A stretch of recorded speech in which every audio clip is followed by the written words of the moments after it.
Bom dia, estamos iniciando nossa transmissão aqui no Facebook, aguardando os minutos para a gente entrar aqui na nossa rádio. De início, já agradecer quem partilhou do vídeo, como o Hernani Fialho, o Fernando Castelo Branco, a Elizabeth Farias, o Aristeu Henrique, Fabiano Carvalho, Sandra Cabral, Djalma Parente, Jesus Alves, o Domingos Salles Neto, Marculino Neto, Bivar Guimarães, Márcio Borges Castro, Vespa Filho, Olavo Souza, Maria Ana Neves, Herbert Hipólito e Júnior Nascimento. Vamos agora mesmo entrar no ar, André Capiberibe. 5 em ponto em Fortaleza, muito bom dia, começando mais uma hora da notícia aqui, nossa Rádio FM 97,7, sou André Capiberibe, Hélio Malveira conosco, aqui no comando do som da máquina da Assunção, Renato Abreu, Luciano Cleber. Bom, mais uma vez, em mais uma jornada da nossa Rádio FM 97,7, Assunção, a querida AM 620, uma co-parceira, co-irmã. Luciano Cleber, bom dia. Bom dia. Isso é prova de que nós saímos da Assunção, mas a Assunção ainda não saiu de nós, né? Bom dia, André. Bom dia aos nossos queridos que já estão. É bom, assim, bota aqui a live, já tem gente entrando aqui, mostra também a nossa audiência, como o Ronilson Sérgio Evangelista, o Alexandre de Freitas, a Camila Lima, a Maria de Lourdes Martoril, Francisco Erivan e a Marlene Brum. Muito bom dia, Renato. Bom dia, Luciano, bom dia, Malveira, bom dia, André. Prazer estar aqui, um prazer, vamos começar o programa, né? E com muitas novidades aí, a campanha já se desenrolando e já caminhando para a final. Eu quero só logo conversar aqui. Essa campanha, ela está tendo um caráter muito parecido com a campanha da reeleição do Lula contra o Alckmin em 2006. Do meio por fim, a eleição do Lula se consolidou e ficou assim um negócio meio morno. Essa campanha tende a caminhar para isso. Só não pode dizer que é uma campanha morna. Não, morna não, mas ela tende, porque os números já estão tão consolidados e os institutos estão confirmando isso, e a incapacidade da campanha do petismo é tão grande por conta da reação e por conta do desmascaramento, né, do PT, que é difícil prever uma reação. O caso do Cid, que ontem foi muito bem utilizado pelo Bolsonaro no seu programa. Abrindo o programa, né? Abrindo o programa, e óbvio que ele tinha que fazer aquilo, e usou bem, e usou porque ele pegou uma imagem que é absolutamente real, um desabafo absolutamente autêntico, portanto... Imagem pública, né? Uma imagem pública, portanto, verossímil, um fato jornalístico que já tinha sido explorado durante todo o dia pela imprensa, pelo rádio, pela televisão, enfim, todos aí de comunicação. Então, foi só no que se falou ontem. Aquilo é verossimilhança, aquilo não é um produto de um programa eleitoral, é um fato jornalístico da campanha que foi bem usado no programa do Bolsonaro. Então, eu acho que ontem mesmo, inclusive, o Cid falou de novo, né? O Estadão publicou matéria ontem à tarde, que está em manchete hoje no Estadão, em que o Cid voltou a dizer que uma parte dos petistas quer que o Haddad se lixe, né? Não, eu queria dizer assim, que parte dos petistas já sabem que a campanha Haddad perdeu, está perdida, então que ele se lixe. Então, o Cid falou de novo, mostrando que o PT, uma grande parte, já abandonou a candidatura do Haddad. Quero só me associar ao entusiasmo da Sandrinha, que está vibrando com a volta do André. Viu que desde onde ela cobra? Cadê o André, né? Então, o André está aqui entre nós. Bom dia para o Francisco Arivan, para a Sandrinha, o Michel Mendonça, a Fabíola Duran e o doutor Paulo Roberto. Luciano, e deu na Folha de São Paulo de hoje, né? Todos os jornais do Brasil que trabalham, exploram com mais profundidade o caderno de política, como é o jornal Folha de São Paulo, todos abordando, inclusive o nosso povo, Diário do Nordeste, o nosso estadinho, enfim, mas na Folha, em primeira página, como o Renato já adiantou, que o Cid foi aproveitado, o áudio dele, a fala dele, o vídeo dele, na campanha do Bolsonaro, tanto em rádio como em TV, na campanha presidencial do candidato do PL, mas o Cid disse que vai tentar barrar na justiça. Mas barrar na justiça o quê? Não tem uma fala em domínio público. Agora? Não, é porque ele vai... Também é um charminho, certo? Né? Primeiro, assim, ele não concorda com o Bolsonaro e certamente não se sentiu muito cômodo ao ouvir a sua imagem sendo explorada ali pelo seu adversário. Mas é óbvio que qualquer um iria explorar. Inocente, né? Qualquer um ia explorar. E o que a Folha traz hoje na sua manchete, não é nem esse, é só um detalhe, né? O que deixa muito claro na Folha é que foi embora mesmo, foi para o beleléu a candidatura do Haddad. Estava muito claro para o Haddad que ele havia atingido o teto.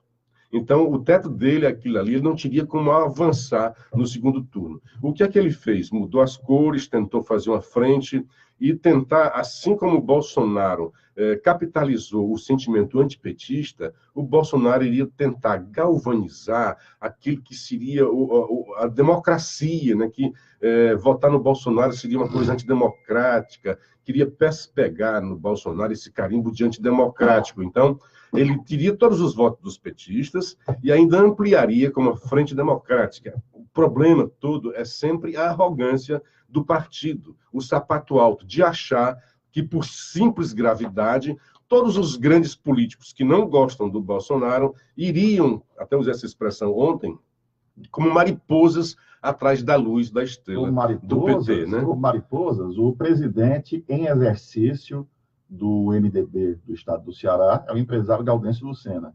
O Gaudêncio estava ontem lá no comitê do Bolsonaro. Não subiu no palanque, mas o jornalista Vilmar Lima, que foi fazer a cobertura para o seu blog, mas estava lá para ser visto. Mas o PT usa isso até, que o Bolsonaro seria o candidato dos empresários, até a pesquisa de Ibope diz mais ou menos isso daí. Pois é, aí o que eles aconteciam? Eles acreditavam, né, o Haddad, né, o Haddad, acreditavam que, por exemplo, nomes de alto coturno do PSDB, como FHC, viria, né, porque haveria pressões democráticas. Eles foram ao Joaquim Barbosa, então o Negão viria, e até aventaram de ele ser o próximo presidente, ministro da Justiça no governo Haddad. O Ciro viria, o FHC viria, a Rede viria, só quem veio mesmo foi o Boulos, que já faz parte do puxadinho deles. Então, aquela história, importante, né? Adesão, você deixou de citar aí. O glorioso PCB, Partido Comunista Brasileiro, com sua montanha de votos.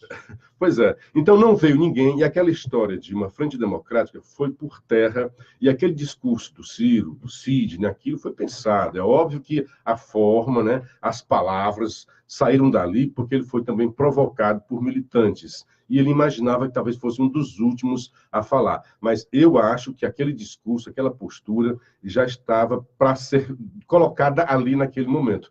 Da forma como colocou, foi meio descortês com o próprio governador, colocou o governador no seu devido lugar, na versão deles, né? Olha, foi você, nós que elegemos você, então fica aí que você não é PT, você é um dos nossos. É mais ou menos isso que as palavras do Cid quer dizer. Não tem como colocar panos mornos nisso daí. Então, não foi cortês, era uma festa do governador. Era como se você fosse convidado para uma festa de aniversário e chegasse lá falando mal da irmã do aniversariante, por exemplo, ou da própria aniversariante para os pais dela. Então, em termos civilizatórios, isso é algo descortês. Politicamente, foi um gesto que botou o caixão, realmente o prego no caixão da candidatura de Haddad, e o próprio Cid, a gente disse isso ontem aqui, e o Cid corroborou. Ele disse, olha, o PT é tão hegemônico que quer tudo para ele. Então, já que ele não quer ser poder, ele quer a hegemonia da oposição. Então, que o Cid quis deixar bem claro aqui que o PT não terá essa hegemonia. Ele não está indo para os braços do Bolsonaro, como alguns chegaram a pensar, e até ontem lá, no discurso do lançamento do comitê do Bolsonaro, chegaram, ele quer vir para cá uma boquinha. Não, o Cid quer que o PDT assuma a hegemonia da oposição contra o governo Bolsonaro. Ele já está precificado que o Bolsonaro está ganho e acha que o Bolsonaro vai fazer um governo ruim. Portanto, o Ciro virá aí em 2022 com toda a carga e o PT ficaria de lado. Esse é o desenho que faz. Agora, uma coisa que eu quis deixar aqui também é porque, a gente imaginando, só um pouquinho, tá, Renato? Me perdoe ter me estendido mais, mas que ainda dentro do Cid. Por que no evento... Veja bem, o único estado nordestino em que o Haddad não ficou em primeiro lugar foi o Ceará. E uma das estratégias maiores do candidato, da campanha de Haddad, é exatamente conquistar o coração e os votos do eleitor de Ciro.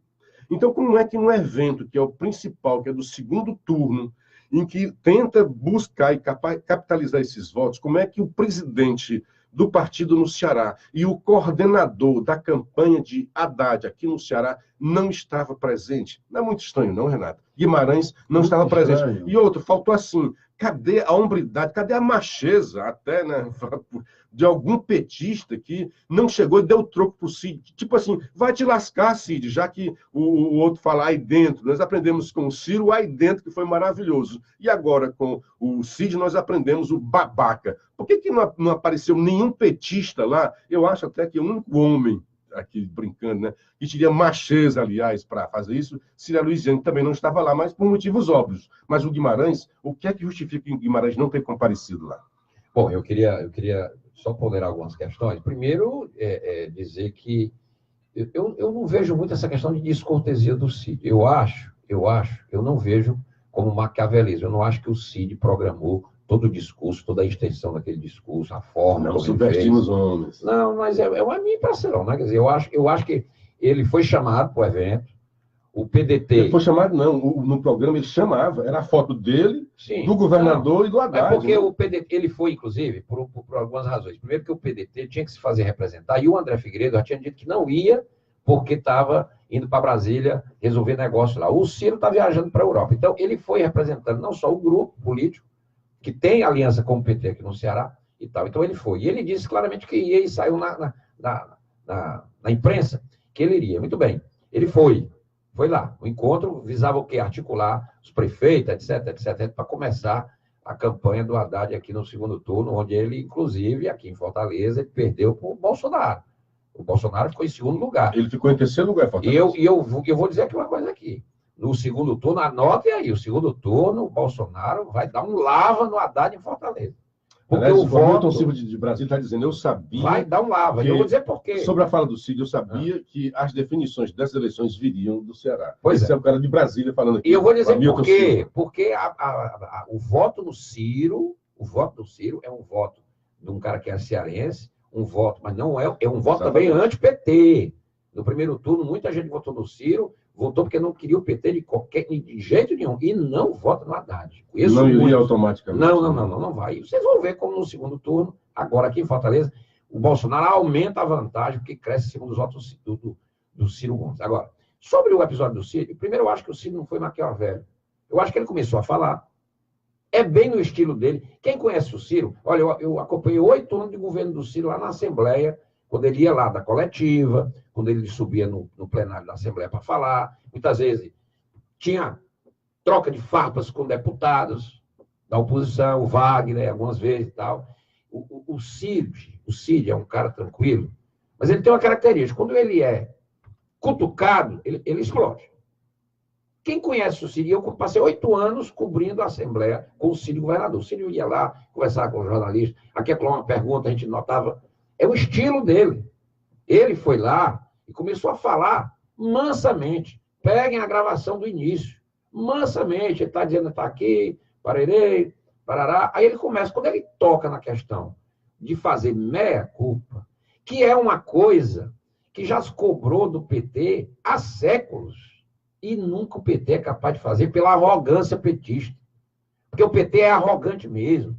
O PT é hegemônico. O PT quer só vem a nós e ao vosso reino nada. Essa é a prática do PT. Todo mundo sabe. E o Cid, quando ele toca no meia-culpa, aí começa as escaramuças.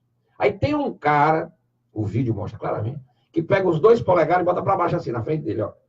Vai para lá, é tua...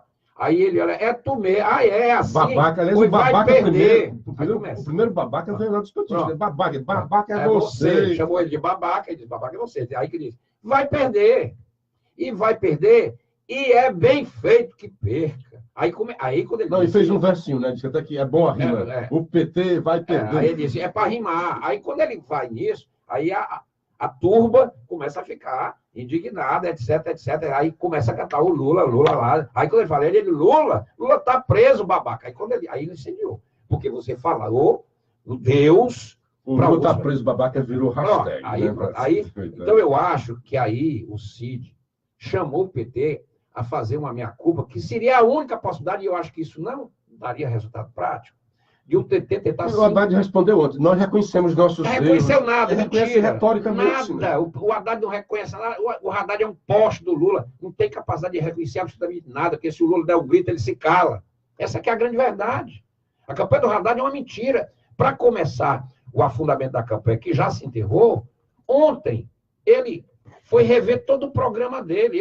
Como é que o cara, que foi o cara que costurou o programa, o Haddad, não é um cara que não participou, ele era o coordenador do programa Formulador do Lula programa. presidente. Não é só o coordenador, ele escreveu. Ele escreveu tudo aquilo que está no programa do PT. Dele. É dele. Aí agora, ele está tirando isso. Aí agora diz que vai tirar o compromisso do aborto para agradar os evangélicos. Isso soa falso. Isso é empulhação. Tem limite a empulhação eleitoral. E o povo brasileiro já sabe disso. Ninguém vai aceitar esse negócio. Agora, o PT, agora, daqui a pouco, só falta o Haddad dizer o seguinte: eu sou o Bolsonaro. Só falta ele dizer isso. Aliás, você falou do Lula, né? Porque olha, essa empulhação não vai colar, porque não pode assinar água por rio. O PT, não, agora eu sou a favor de armar o povo, agora eu sou contra o aborto. Bota a bandeira brasileira atrás. Mas nunca foi. O PT sempre foi a favor do aborto, discriminação das drogas, soltar os presos, como ele disse, ele não está indo mais. Gente presa vou lembrar, você falou do Lula, ele não está indo. O limite da enganação tem limite. Ele não está indo mais ao Lula, mas está mandando emissários, né? Está indo agora o Emídio, que é o tesoureiro, é quem está indo visitar o Lula e receber as orientações. Só para arrematar, eu acho, primeiro, eu não vejo que o Cid foi Maquiavel, não. Ele chegou ali e disse: como é que eu vou fazer? Como é que vai ser o roteiro? Não, eu acho que a coisa saiu, por isso que teve verossimilhança e por isso que teve impacto, porque foi espontâneo e foi um desabafo. Tá? Então, é por isso que teve esse impacto. E de um aliado, tá entendendo? Que disse coisas que toda a sociedade já sabe do PT. Essa que é a grande diferença. Não foi a campanha do Bolsonaro que disse que isso ia soar como disputa eleitoral.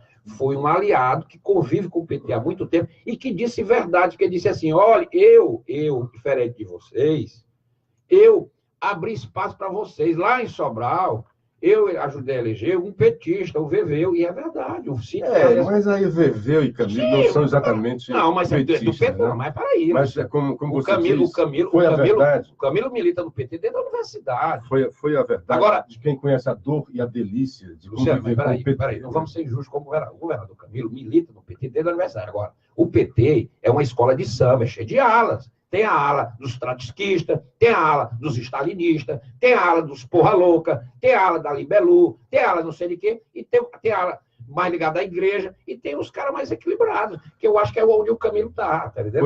Mas você dizer que o Camilo não é PT, ele é. Desde sempre. Todos são petistas. Agora sempre são mais Ferreira. Agora, nem todos rezam a cartilha stalinista do Zé Disseu, que embora Deixa eu dar um bom dia para o meu querido Sacatrapo.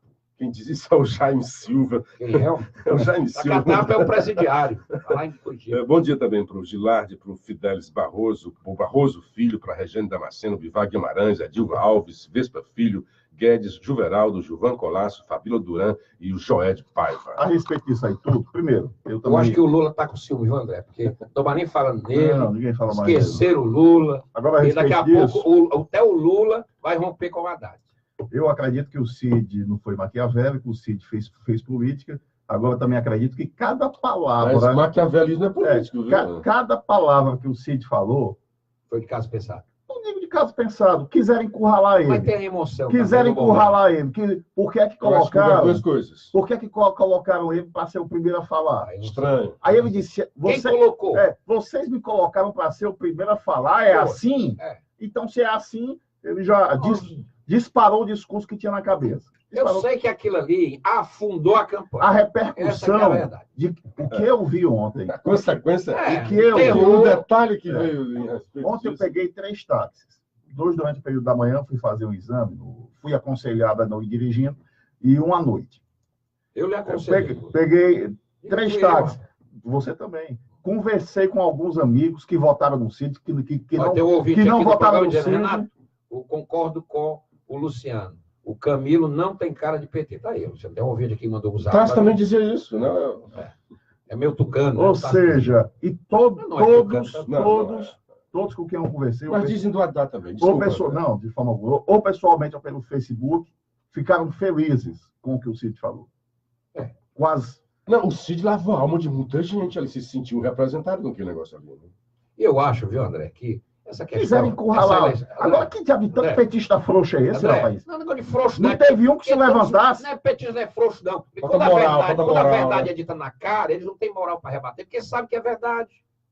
Eles sabem que é verdade. André, se é uma coisa boa que vai ficar para o Brasil nessa eleição, e ao contrário das ladainhas esquerdistas de que a democracia está em risco. Muito pelo contrário. A democracia brasileira, com a possível vitória do Bolsonaro, se ela se consolidar, como diga a e a pesquisa indica que ele será o presidente, a democracia brasileira vai sair fortalecida. Sabe por quê?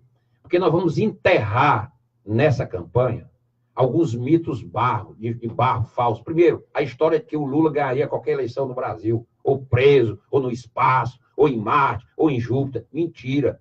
Que ele transferiria 35% a 40% dos votos. Mentira. Outra mentira que vai ser enterrada nessa disputa, essa história de que a esquerda, ela tem... Não, mas só um pouquinho. O negro tem que votar na esquerda, porque só a esquerda defende o negro. Ele transferiu os votos. Mas não transferiu 35%. Não, olha, o Haddad não era nada. Sim, mas transferiu 20%. Quando o Haddad foi colocado... Não, o Lula tinha o quê? 30%, certo? Então o Haddad tinha 4%. Quando ele se colocou como candidato do Lula, foi a votação ele do foi para Haddad no primeiro tempo. Qual foi a 29%. votação? Qual foi a votação do Haddad? 29%. Foi não, foi isso tudo não. Foi isso tudo não. Pega aí os números direitinho, não foi isso tudo. Bem embaixo dos 35%. Mas eu quero só dizer... Não, 35 não, mas eles tiveram sempre 30%. Mas não tem os 35 e 40 que diziam que o presidiário, o sacatrapa, corrupto, condenado teria. Porque o próprio Lula nunca teve nas pesquisas, ele tinha 30%. Eu quero só dizer o seguinte, essa eleição vai enterrar esse enunciado falso da esquerda. Viu? Olha, a esquerda sempre disse assim, por que um negro não pode votar no Bolsonaro? Não, o negro votar no Bolsonaro, o negro tem que votar na esquerda, porque a esquerda é que defende o negro. Mentira. Os homossexuais, não tem nenhum homossexual votando no Bolsonaro. Mentira, uma grande parte estão votando no Bolsonaro. Por quê? Porque não tem esse monopólio. 29,28. Não tem esse monopólio. Essas então houve a transferência. Houve a transferência. Ele tinha 30%, atingiu 29% aos quebrados. Essa campanha vai enterrar essas mentiras do politicamente correto, que é o enunciado mentiroso da esquerda, que gerou esse clima bélico no país. O nós com eles não foi criado pelo Bolsonaro, foi criado pelo Lula. Quem criou essa divisão, ricos e pobres, foi o Lula. O Bolsonaro ontem na USBT disse uma grande verdade. O meu governo não vai atrás de punir mais rico ou pobre. Nós temos que fazer esse país se desenvolver. E os ricos e os pobres têm que progredir. Claro, você não pode progredir uma nação fazendo os ricos ficarem pobres, porque os pobres vão ficar ricos. Isso não existe. Isso é da mentalidade esquerdopata. Isso não existe. O Trump está fazendo nos Estados Unidos o contrário. Ele baixou os impostos. Quem tem condição de empreender, está empreendendo, está gerando emprego, a economia está bombando. Ele está certíssimo, ele disse ontem isso. Eu não vou aqui criar briga de rico com pobre. O rico, se é rico porque ganhou dinheiro com o trabalho, qual é o problema de ser rico? Não tem nenhum problema disso. A sociedade pode ter ricos que pagam seus impostos e pobres que vivam com uma dignidade melhor. Se essa mentira da esquerda e que o PT pregou durante esses 13 anos e nos entregou o país no buraco. Sobre essa divisão de ricos e pobres, e diversas divisões, o Haddad também estava apostando agora numa divisão religiosa, né? Foi para a Igreja Católica, fez parte lá daquela missa, né? E depois ficou atirando no Edir Macedo, como se quisesse. Lá, entre os evangélicos, 70% apoiam o Bolsonaro. E aí quis dar uma ideia de que a Igreja Católica estaria com ele. Na verdade, tem aqui um alerta de um padre, hoje está na Folha de São Paulo essa matéria, e faz um alerta contra o Bolsonaro. Ele diz que o Bolsonaro começou a sua tortura. Fez com que Manuela e Haddad assistissem à missa.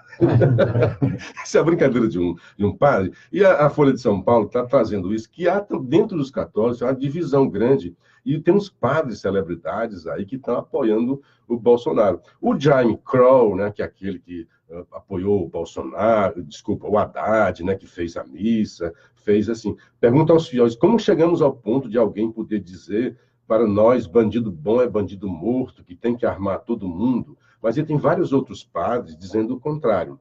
E é bom ver o que é que o padre, que nós dissemos aqui, nós não somos teólogos, né?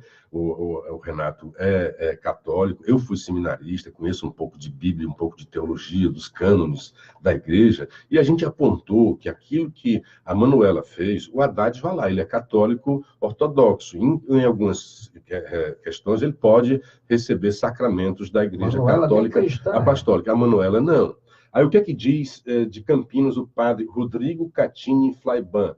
Ele disse lá no Facebook dele, comungar quando não se é católico, e a Manuela declara-se não cristã e defende abertamente aborto, é sacrilégio. Comungou a própria condenação. E o padre que permitiu tal disparate, está em pecado grave. Isso foi um padre da Igreja Católica de Alto Coturno que disse lá no Facebook. Porque a Eucaristia deixa eu dar um abraço. É um sacramento. Por falar nisso, o William Moreira é um sacerdote, ontem nos abençoou, né? O Antônio Lacerda de Natal, a Liberty Bautista, não sei de onde você é, sei que é fora do Brasil, o Herbert Hipólito, o Lourenço Evangelista, José Dias, Márcio Borges, o Ricardo Bastos e o Haroldo Braga. O Luciano e André, complementando o que você disse, ontem, o Antagonista publicou, por volta das 18 horas de ontem, 6 da tarde, o seguinte. Um ex-ator... Não, me perdoe. Aí, hoje por falar nisso, sim. Só complementando a história da religião da para cá. Um bispo auxiliar foi visitar o Bolsonaro. Foi ontem. Né? Dois padres desses célebres, né?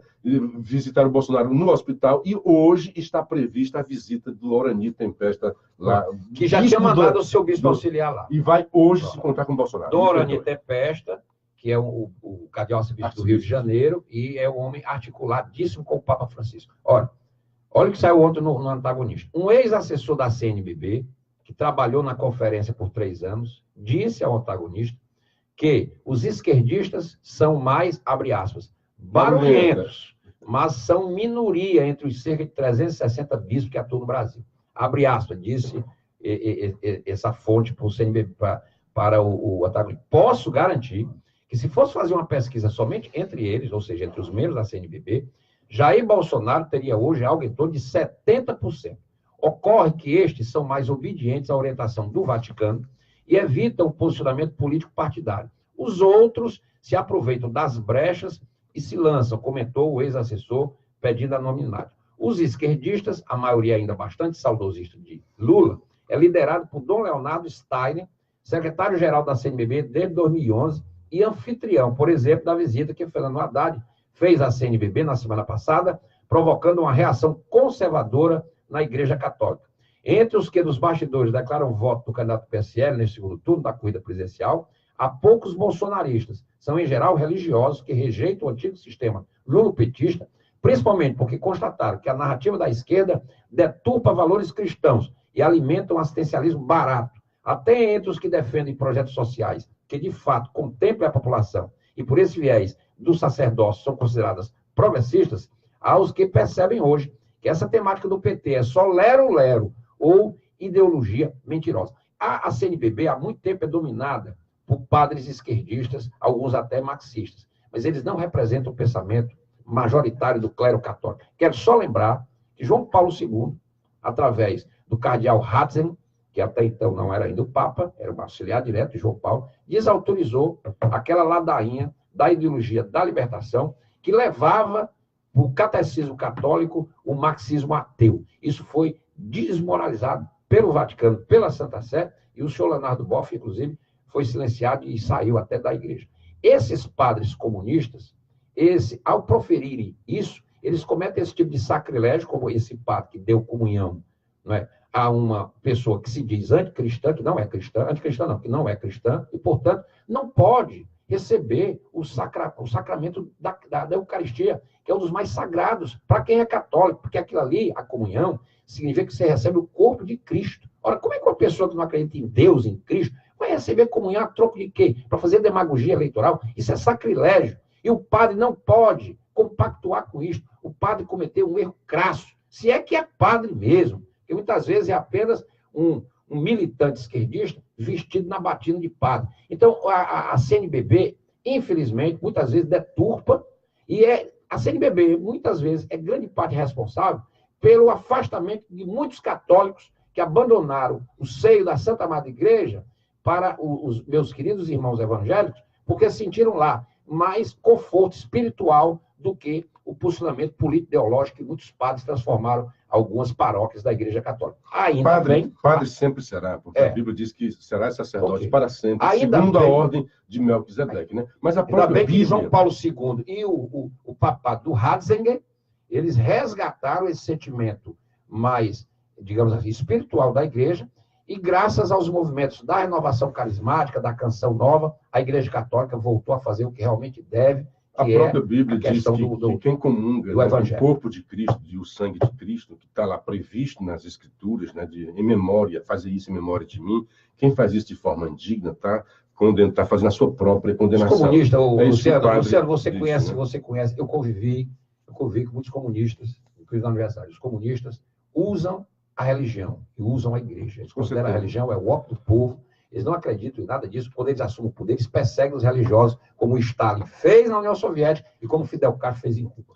Bom dia para o Soares Rebouça, o Rubens Brasil, lá de Icó, grande abraço para você, o Luiz Camilo de Juazeiro, a Fátima Rossi, a Sandra Cabral, Solange Mesquita, o César Garcia, Regina Sena, muito querida Regina, abraço para você, o Amarildo, Marcos Aurélio, o José Vieira, que entra em contato aqui no Facebook e também no WhatsApp. O José Vieira, o programa está sendo irradiado por qual emissora? Nossa Rádio 97,7 FM. O Guedes Luciano, olha o absurdo por parte de professores da UVA, citei, você não fez para ver, ler, e olhe lá, bom, vou ver isso depois, né? O William Moreira, o Hoje Santo, Oscar Romero declarou que não se pode aceitar uma teologia da libertação com viés marxista. É bom lembrar que esta semana o Paulo VI virou santo, né? Paulo VI, e também o Dom Oscar Romero, lá de Salvador, que foi assassinado durante uma missa. Paulo VI, que sucedeu o João 23. Máximo Manuel Santos, de Minas Gerais, que está assistindo a gente. Pois não, o Paulo VI, que sucedeu o João 23, e quando eu era estudante do Colégio Santo Inácio, já dos meus 6, 7 anos, que eu fui crismado no Cearense, mas eu fui batizado, fui primeiro comunhão, fiz o Santo Inácio. E o Papa era o Paulo VI, eu me lembro bem, porque nas aulas de religião a gente discutia algumas encíclicas extremamente interessantes do Papa Paulo VI, que foi quem terminou o Concílio Vaticano II, teve um papado, inclusive, longevo, e depois foi substituído pelo João Paulo I, aquele que passou só 30 dias e depois assumiu o grande Papa. Porque começou com o João 23, o Vaticano. Mas ele não fechou. E, aliás, diziam assim, né, do João 23. Que também é santo. Que já era velhinho, né? Já era velhinho, e disse, puxa, e tal, e achavam que eu não ia fazer mais nada, seria um Papa de transição. Aí ele vem com o Concílio Vaticano. O Paulo VI, um detalhe né? interessante, Paulo VI, um Papa extremamente intelectual, né, profundamente conhecedor, como depois foi o próprio Ratzinger. O Papa João Paulo não era tão intelectual, era mais carismático. Mas tinha o respaldo do Ratzinger. E esse Papa aí é uma mescla, não é? Ele às vezes, ele tem alguns gestos que até discrepam um pouco, mas ele tem coisas positivas, como essa questão de buscar o reencontro da igreja com a espiritualidade e com os pobres, etc. Isso é muito importante, essa questão do São Francisco. Como é que fica a eleição aqui no segundo turno, após a... Como é que fica o quê? Eleição não, como é que fica pós-eleição a aliança do PDT com tem que ser avaliado o governador depois, né? Camilo? Eu acho o seguinte... O Guimarães saiu no ofensivo e daí depois... Mas aí botaram panos mortos, porque a campanha do Haddad, embora a Nath morta, ela ainda existe, né? Mas eu quero só dizer o seguinte, eu acho que, em nível nacional, o PDT já escolheu o caminho dele. Quando o Lupe e o Ciro anunciaram que o apoio era crítico e que iria para a oposição a qualquer um dos dois governos, inclusive o governo do PT, se porventura ele ganhasse, e que lançou o Ciro candidato em 2022, o PDT já traçou seu caminho. O PDT, e eu acho que o PDT está certo, está saindo finalmente do jugo do PT, vai trilhar um caminho próprio, não vai mais seguir orientação petista, vai ter um posicionamento de bancada diferente do posicionamento do PT. Por exemplo, eu prevejo aqui, não sou nenhuma pitonisa, que o PDT e o PT vão estar em oposição ao governo do Bolsonaro. Mas eu tenho certeza que o PDT não vai se confundir mais com o PT, não vai mais. O PT tende a sair mais enfraquecido, foi um dos grandes derrotados dessa eleição, PT, PSDB e PMDB. O PDT saiu bem, o Ciro Gomes saiu bem, com o seu terceiro lugar honroso, saiu bem, e se coloca como a liderança. Eu acho que isso vai fazer bem ao país e a ala mais progressista, digamos assim, do espectro político, o discurso do PDT se diferenciar do PT. Isso me incomodou muito, eu que sempre tive muita admiração com o Brizola, porque no tempo que o Brizola estava vivo, o PDT nunca foi linha auxiliar do PT, muito pelo contrário. O Brizola costumava dizer o seguinte, o PT é como uma galinha que cacareja para a esquerda, mas põe ovos para a direita. O Brizola dizia isso. Esse sapo barbudo pisa no pescoço da mãe. O Brizola sempre foi um crítico feroz do PT, porque sabe que o PT é isso aí mesmo, é um partido perigoso, que só tinha os seus próprios interesses se chegasse ao poder, e confirmou isso. Então, o PDT, eu acho que volta às origens do tempo do Brizola, vai fazer sua política independente do PT em nível nacional. Agora, aqui no Ceará, né, vamos ter que esperar o fim das eleições para ver se realmente a ameaça do Guimarães se confirma. Ele diz que o PT vai romper com a família Ferreira Gomes no Ceará. Será?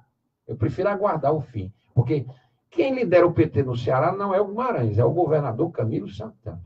E o governador não falou nada disso, ele me disse muito pelo contrário, ele disse que vamos deixar baixar a poeira, deixa passar as eleições, mas ele diz o seguinte, a questão nacional não necessariamente vai se implicar aqui no estado do Ceará. Então, entre a liderança do governador e do Guimarães, eu acho que quem tem mais liderança é o governador. Até porque vem uma disputa à mesa diretora da Assembleia.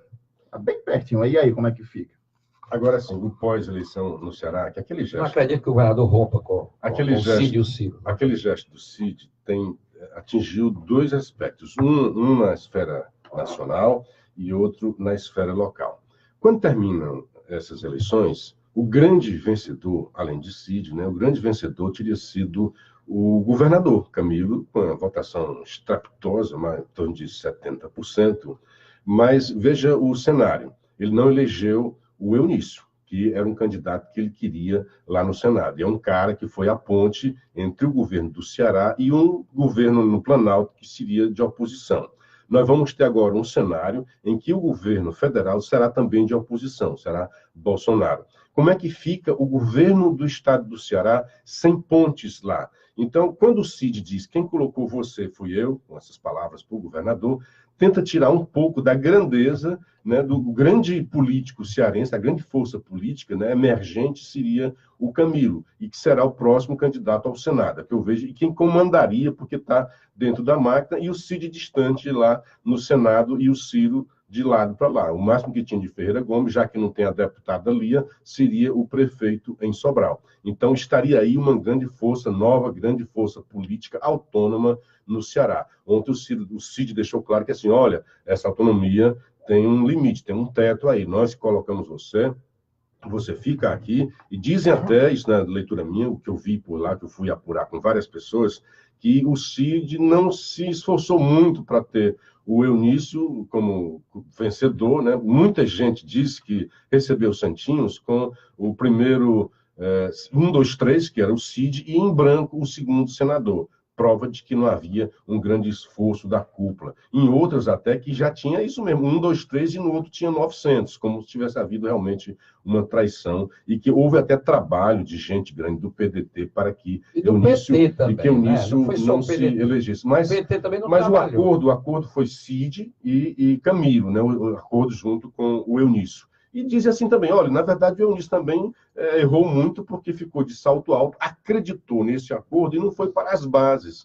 Não chegou a ligar nem para lideranças, né, para dizer, olha, eu preciso do seu voto. E essa liderança dizendo que votou nele. Eu ouvi muitas pessoas ontem que fizeram essa leitura. Então, a ideia de que eles realmente são a força aqui no Ceará, que Camilo teria que continuar sob o seu tacão, assim como tem a Prefeitura de Fortaleza e a Prefeitura de Sobral. No aspecto nacional, a gente já até comentou aqui, é Cid se postando como a principal força de oposição ao futuro governo Bolsonaro. Ou pelo menos demarcando o campo de oposição com o PT. Agora, tirando de só um bom dia para o Adriano Ribeiro, Ayrton Mourão e o William dizendo que a igreja quer é a libertação integral do homem. Bom dia para o Otávio Nunes, o Everton Bezerra, Marlice Avelino e também para Soares Rebouça. Esse programa aqui não é para falar de defeitos, e sim da realidade política regional e nacional. É que um cara fica insistindo. Não, é que um cara fica insistindo. Diga aí um defeito do Bolsonaro, não sei o que mais lá.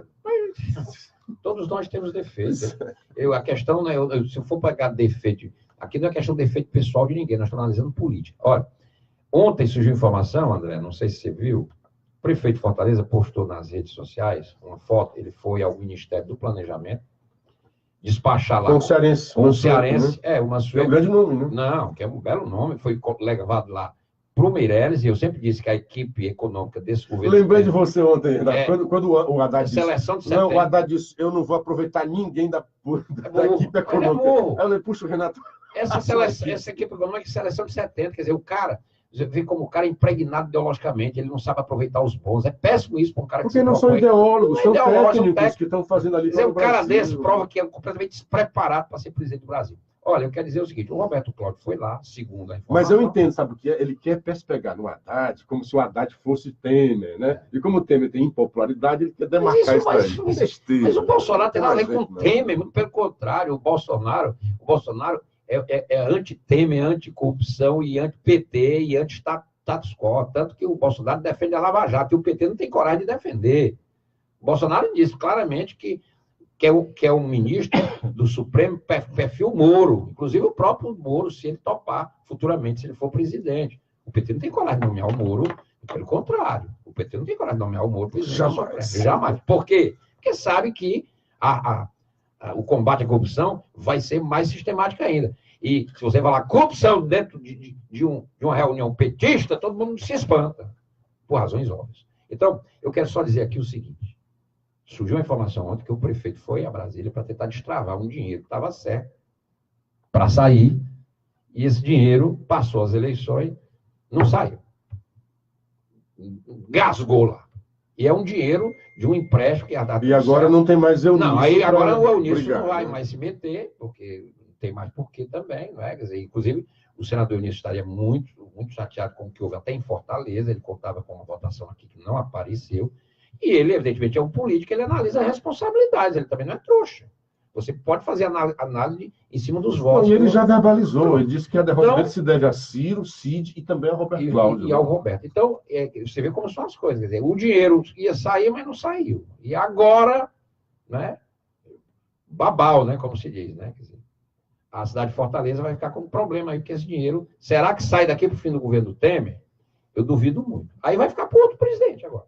Analisar, porque aí é outra equipe. Ó, quando terminar essa eleição, dia 28 de outubro, proclamado o resultado, dia 29, o TRE anuncia o resultado, deve ser dia 29. Na manhã do dia 29, por volta das 11 da manhã, a ministra Rosa Weber, numa coletiva de imprensa, vai anunciar o fim das eleições, o balanço das eleições, etc, etc. Isto posto, o governo Temer deixa de existir. Vai existir apenas ali. Mas todo o vai poder... Tabela, só cumprir tabela. Todo o poder transfere-se imediatamente para o presidente eleito e sua equipe. A transição.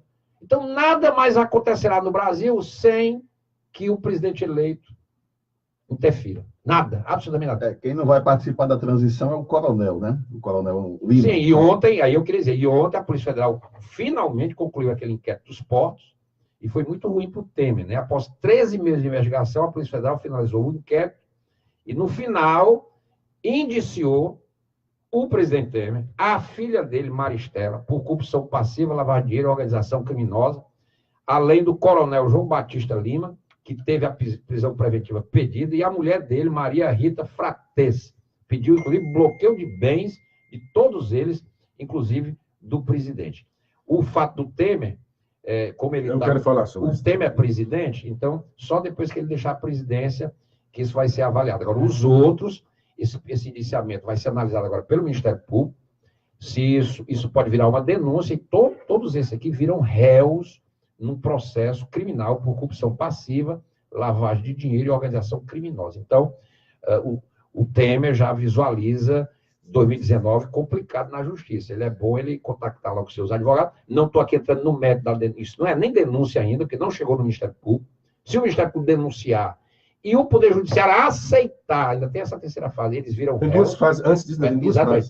Ninguém ainda é réu. A Polícia Federal fez um inquérito e achou indícios de prática de crime. Então, ela determinou o indiciamento. Tem nada provado ainda. Isso vai para o Ministério Público. O Ministério Público vai analisar o inquérito da Polícia Federal. Se encontrar coisas robustas, denuncia. A denúncia vai para o Ministério, vai para o Poder Judiciário. E o juiz, se acatar, aí eles viram réus, aí começa um processo. Então, eu não estou aqui fazendo pré-julgamento, mas, de qualquer maneira, primeiro, esse inquérito tinha que terminar, porque eu nunca vi um inquérito tão postergado como esse inquérito dos portos. Sabe quantas vezes? Bem 5, né? Pelo Barroso. Era sobre isso. Esse inquérito, me parece, eu não vi, estou louco para ler, conhecer, porque assim, ele faz o indiciamento e já começa daí a polêmica. Segundo alguns, o presidente, quando está no mandato, não pode ser indiciado por atos anteriores. Aí, olha o imbróglio. 5 postergações, 5 pedidos de... Quero mais tempo para investigar. O que é que se investigava nesse inquérito? Para que é que esse inquérito foi aberto? Porque todo inquérito tem que ter um objetivo. para investigar se aquele decreto assinado pelo Temer de prorrogação de contratos lá no Porto teria beneficiado a Rodrimar. Ponto 1. Ponto 2. A Rodrimar não consta, a Rodrimar não foi alcançada por esse benefício de prorrogação. Só aí você já pode dizer que o inquérito está morto, como o próprio ministro da Justiça de então, Segovia, disse, não tem nada, não tem como indiciar. Não dá em nada. Não, e veja bem, primeiro, isso a Polícia Federal indicia e vai para a PGR. Se a PGR concordar, aí oferece a denúncia, para só então e seguir as outras fases. Mas olha o que acontece. O decreto é de 2017, depois que o Temer assumiu, obviamente, o governo. Qual é a principal prova apresentada pelo delegado?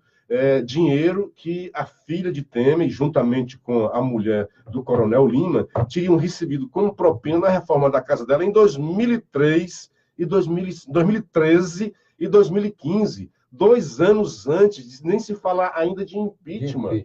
Então, essa é a principal prova do inquérito, que foi prorrogado 5 vezes, depois de 5 postergações. É a prova que não encontraram nada melhor. A principal prova é esta. É muito fraca. De que foi lá atrás, então os caras já imaginavam que o Temer haveria o impeachment. Olha, em 2013, o dinheiro chegou lá para a reforma da casa da filha do Temer em 2013.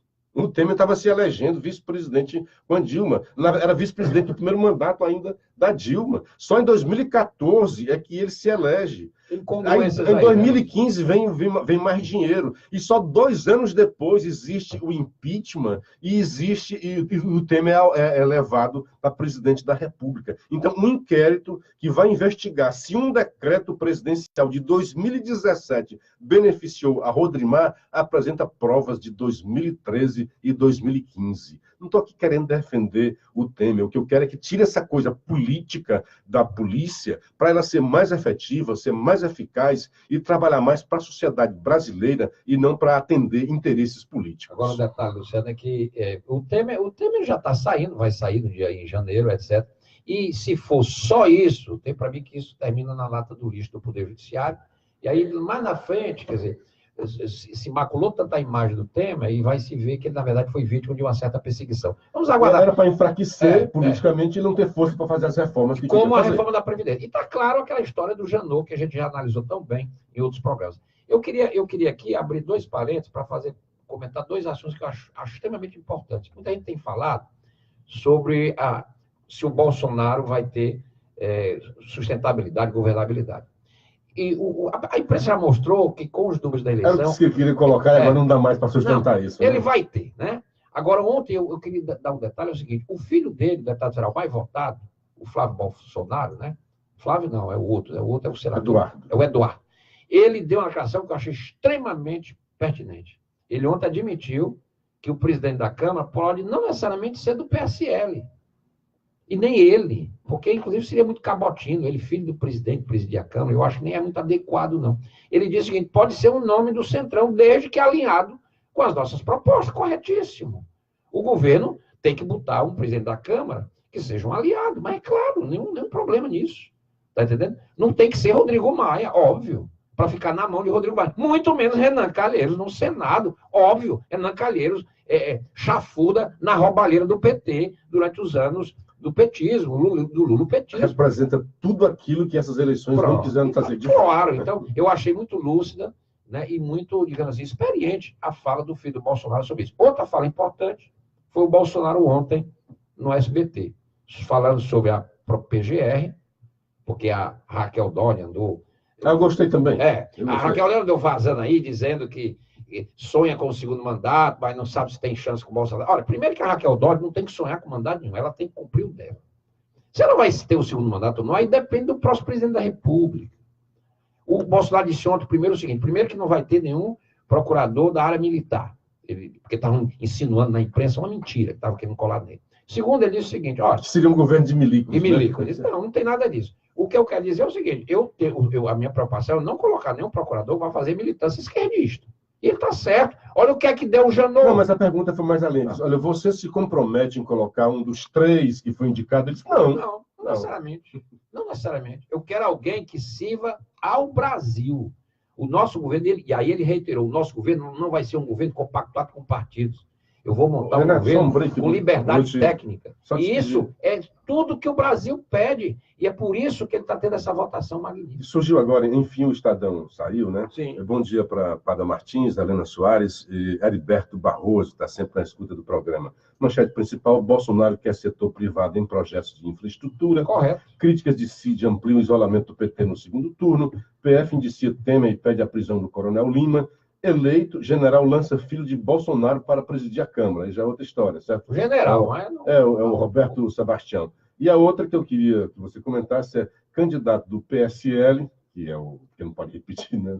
As manchetes, é o Bolsonaro, promete extraditar Cesare Battisti. Corretíssimo, eu ia esquecer isso. Cesare Battisti, o André se lembra bem, a gente fazia um programa lá da Clube, ainda não era nem Assunção. Tem um promotor aqui dessa cidade, que é um cara muito bom, muito sério, que é nosso amigo Walter Filho. Ele escreveu um livro, O Caso Cesare Battisti e a Palavra da Corte. Já está na sua segunda edição. Ele foi lá à Itália. Esse Cesare Battisti, isso é um assassino, isso é um pilantra, que foi protegido pelo PT, pelo Lula e pelo Tasso Genro, ministro da Justiça. No último dia do governo do senhor Luiz Inácio, presidiário Sacatrapa da Silva, ele não extraditou esse bandido do Cesare Battisti, embora a extradição tivesse sido aprovada pelo Supremo, e aí até hoje eu não entendo por que o Supremo aprovou a extradição, mas não ordenou a extradição. O Supremo aprovou, mas deixou a critério do presidente da República no ato administrativo. O senhor Tasso Genro, stalinista, esquerdista, comunista, disse para o Lula não extraditar, e o Lula salvou este bandido no último ato do seu governo. É mais um ato, que eu vivo dizendo isso, mais um ato que confirma que o governo do Lula foi uma coisa má. Ele é o pai da Luciana Genro, né? É. Então, ontem, os advogados desse bandido já ficaram empolvorosos, porque cabe sim ao presidente da República, no ato discricionário, porque há uma decisão do Supremo Tribunal autorizando já a extradição deste bandido. Ele é condenado à prisão perpétua na Itália. E o Brasil tem tratado de extradição com a Itália, que foi desrespeitado pelo governo petista do senhor Luiz Inácio, presidiário da Silva, que não respeitou o tratado de extradição. Porque a esquerda diz assim, não, aqui no Brasil não há prisão perpétua. Nenhum problema. O tratado de extradição estabelece que, em sendo enviado para a Itália para cumprir pena, ele pega 30 anos lá, que é o máximo da pena aqui. Ele não vai cumprir mais a prisão perpétua, vai passar 30 anos preso lá para pagar pelos seus crimes. O Bolsonaro tem que fazer isso. Crimes graves. O Brasil não pode ficar aqui sendo covil, né, de malfeitores. Já basta os bandidos, nós já temos à solta nesse país. Já temos bandido demais. Bandido demais. Parabéns ao Bolsonaro pela declaração. Ele vem ao encontro da nacionalidade, extraditar esse bandido protegido pela esquerda e pelo PT. Falar em condenação grave, vou falar de uma condenação não tão grave, mas é a manchete principal da coluna do Estadão. Lula é condenado por tentar enganar a justiça. O ex-presidente Lula foi condenado por litigância de má-fé, acusado de tentar enganar a justiça no processo que envolve uma propriedade rural do petista em São Bernardo do Campo, ao lado do sítio Los Fumbangos. O juiz da primeira vara da Fazenda Pública, José Carlos da França Carvalho Neto, considerou que o petista prestou informações falsas à justiça ao alegar que houve abuso de autoridade da parte da prefeitura que mandou embargar a construção de sua unidade residencial para lazer. A defesa de Lula nega a acusação e diz que vai recorrer. Perto do sítio, lá por São Bernardo, na verdade. Né? Outra marmota. São Bernardo. É coisa pequena. Pega na mentira. Na sentença, o juiz diz que Lula assegurara em seu projeto que as obras não demandariam movimentação de terra, o que não correspondeu à verdade. O petista foi condenado a pagar multa de 1.000, correspondente a 10% da causa. A unidade residencial para lazer de Lula tem 380 metros quadrados e estava sendo construída numa área de 20,5 mil metros quadrados. Como tem coisa de lazer para esse Lula, né? Olha, uma decisão do Bolsonaro de extraditar esse bandido, assassino, homicida, pilantra, e tem acusação até de pedofilia em cima dele, lá na Itália. É uma coisa que vai gerar uma discussão jurídica importante, porque vai remeter de novo ao Supremo, e o Supremo vai ter que finalmente se posicionar para dizer se vale ou não vale aquela decisão do Supremo que mandou extraditar. Porque essa decisão foi tomada. O voto do juiz César Peluso, que está no livro do promotor Walter Filho, é uma pérola de boa justiça. O livro dele, aliás, o livro do Walter está disponível aí. Eu já li o livro. A decisão do Walter Peluso, que foi o relator da matéria e seguido pela maioria dos membros do Supremo, é um apelo. O Brasil não tinha nada que proteger este bandido e foi protegido pelo Lula para soltar o genro. O Bolsonaro disse que vai extraditá-lo. Ele merece todos os aplausos dos brasileiros de bem se o Bolsonaro fizer isso. Porque tinham os seus comparsas, né, de ideólogos que queriam que ele abraçasse mesmo, que deixasse o cara no Brasil. Mas o Lula tinha tudo para dizer, olha, eu gostaria muito de ajudar vocês e deixar o Batista aqui, mas o Supremo está dizendo isso. Só que o Supremo disse que ele devia ser extraditado, mas que ficava a cargo da presidente. Então, ele matou no peito, ele mesmo disse, fica e acabou-se. E aí nós ficamos ainda com essa postura. Bom dia para o José Sérgio Araújo, para Rod Cristina, não sei se é homem ou é mulher, acho que é mulher, desculpa, Rod Cristina, e também para o Ronaldo Souza, lá de Sobral, e ainda o Adriano Figueiredo. Bom dia para vocês. O PT e a esquerda, e aí a outra mentira, né? Vive falando, alegando tratados internacionais, até naquela besteirada daquele comitê velho de esquerdista da ONU, tratados internacionais, pois o tratado de extradição entre Brasil e Itália estabelece exatamente isso, a extradição de presos comuns dos dois países. A Itália cumpre, como mandou para cá aquele Favolato, né? Fivolato? Não é o nome daquele... Pissolato. O Pissolato, que roubou do Banco do Brasil. Do Banco do Brasil, fugiu para lá, e tinha... E olha, o Pissolato tinha nacionalidade italiana. O que é que um governo sério, como uma democracia séria como a Itália fez de um governo sério? Não, extradita. Nós temos tratado de extradição com o Brasil. Ele está condenado lá, que volte para lá e cumpra sua pena. A Itália faz isso. Aí o Brasil, sob a égide da esquerda mentirosa, protege um bandido. Quer dizer, a esquerda, você não pode acreditar um trisco, uma assinatura de esquerdista no Brasil é risco d'água. É uma vergonha isso. Esse vai cumprir, né? Se eu aí. Não, o Bolsonaro disse vai cumprir, tá certo, tem um tratado de extradição, André. E aí eu quero ver se o Supremo vai ter coragem de novo de desmontar uma ordem do presidente. Eu quero ver se esse Supremo vai ter coragem. O senhor Toffoli, ele tem que cumprir a lei. Nós temos outros presos ilustres com a cidadania italiana, dentre eles o próprio Lula e Eduardo Cunha. Exatamente. Mas o que não cumpriu o crime lá. Se cumprir crime lá, a Itália pede a extradição. Até isso, e o Bolsonaro manda para lá. Até isso o Lula é cidadão italiano. Ainda bem que ele não cumpriu pena lá, né? Ó, a sorte do Lula... Ei, sabe qual é a sorte do Lula, então? Porque ele não praticou crimes na Itália, só no Brasil. Porque se ele tivesse cometido o deslize de fazer um crime, né? Cometer um crime na Itália e tivesse a pedido de extradição no governo Bolsonaro, aí o Bolsonaro, Lula, tchau, vai para lá. Mas o Lula só comete crime no Brasil. Pelo menos é o que está provado.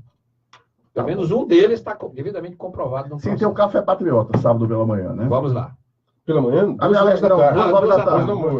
Agradecer, né, o convite. Claro. Nós estaremos lá. O Café Patriota fica ali na Carlos Vasconcelos, esquina com Santos Dumont, pertinho ali, olhando para a Luísa Távora, praça bonita, Praça da Luísa Távora.